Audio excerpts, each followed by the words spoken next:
Hello बच्चों। आज जो कहानी मैं आपको सुनाने जा रही हूं उसका टाइटल है सुंदर की उदारता। पीपल के पेड़ के नीचे सोनू कुत्ता चुपचाप बैठा था।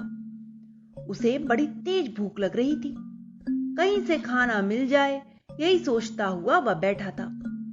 तभी सुंदर कौवा उड़ता हुआ पीपल के पेड़ पर आ गया। उसकी चोंच में पूरी का एक टुकड़ा था। पूरी देखकर सोनू की भूख और भड़क उठी। सुंदर से किसी भी तरह से रोटी छीननी चाहिए, उसने मन ही मन सोचा। सोनू बोला, सुंदर भाई, मुझे पता ही ना था कि तुम इतना अच्छा गाते हो। आज तो भरी सभा में वनराज सिंह ने तुम्हारे गाने की प्रशंसा की है। एक गाना तो सुनाओ। सुंदर और दिनों की भांति अपनी प्रशंसा सुनकर अभिमान से फूला नहीं, क्योंकि कई बार ऐसा हो चुका था कि सोनू कुत्ता, चंटू लोमड़ी, लाली मुर्गी उसकी चापलूसी करके चालाकी से रोटी का टुकड़ा लेकर भाग गए थे। उनकी चालाकी अब सुंदर कौवा अच्छी तरह समझ गया था, इसलिए वह सतर्क हो गया था। रोटी का टुकड़ा बड़ी सावधानी से उसने अपने पंजे में दबाया, फिर बोला, भाई, भूखे पेट में तुम्हें अच्छा गाना नहीं सुना पाऊंगा। पहले रोटी तो खा लूं, तब गाना सुनाऊंगा। सुंदर कौवा आराम से कुतर कुतर के रोटी खाता रहा। सोनू पेड़ के नीचे बैठा ललचाई निगाहों से उसे देखता रहा। सोनू बहुत भूखा था। रोटी देखकर उसके मुंह से लार टपक रही थी।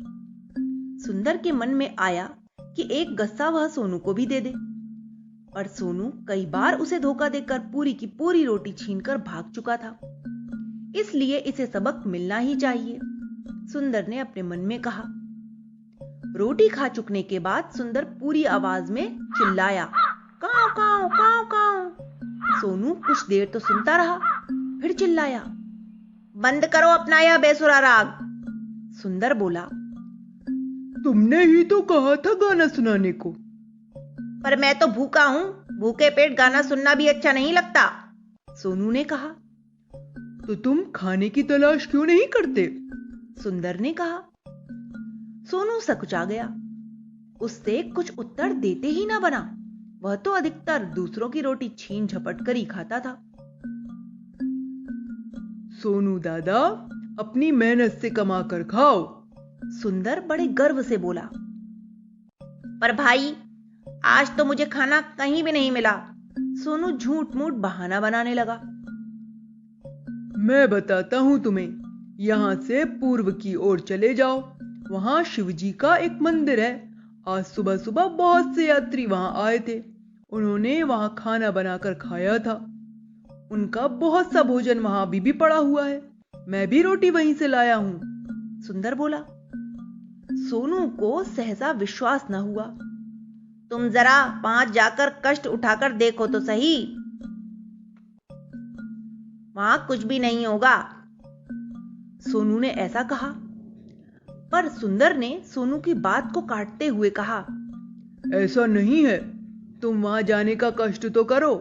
जाओ, देखो, जाकर वहां पे जरूर खाना मिलेगा। लाचार खाने की आस में सोनू उसी ओर चल पड़ा, पर वह बहुत डरते डरते जा रहा था। वह सोच रहा था कि कहीं सुंदर उसके विरुद्ध कोई षड्यंत्र न रच रहा हो, उससे बदला न ले रहा हो। तभी उसने भर भर की आवाज सुनी।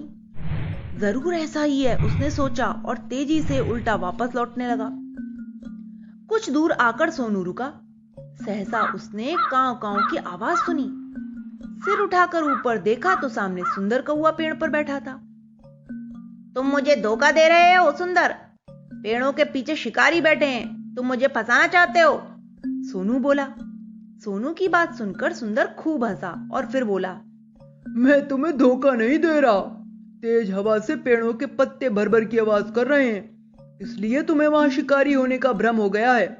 तुम सदैव मुझे धोखा देते रहे हो, इसलिए तुम सोच रहे हो कि तुम्हें मैं भी धोखा दूंगा।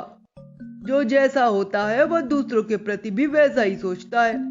मैं बुरे के साथ बुरा नहीं करता, मैं तो सदैव सबकी अच्छाई ही देखता हूं। सोनू यह सुनकर बड़ा लज्जित हुआ। सुंदर की बात ठीक ही थी। फिर सोनू सुंदर के साथ शिव जी के मंदिर के पास गया। वहां बहुत सारा खाना पड़ा था। देख लो, मैं झूठ नहीं कह रहा था, सुंदर बोला। सोनू तेजी से खाने पर झपट पड़ा।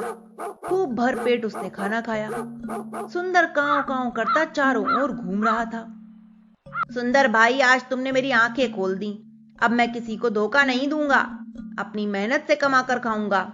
बेकार का डर छोड़ दूंगा। सोनू कहने लगा। चलो, तुम सही रास्ते पर तो आ गए, सुंदर ने कहा और वह कांव कांव करते हुए उड़ता हुआ चला गया। तो बच्चों, इस कहानी से हमें यही शिक्षा मिलती है कि हमें सभी के साथ अच्छा व्यवहार करना चाहिए और किसी को भी धोखा नहीं देना चाहिए। Okay, bye.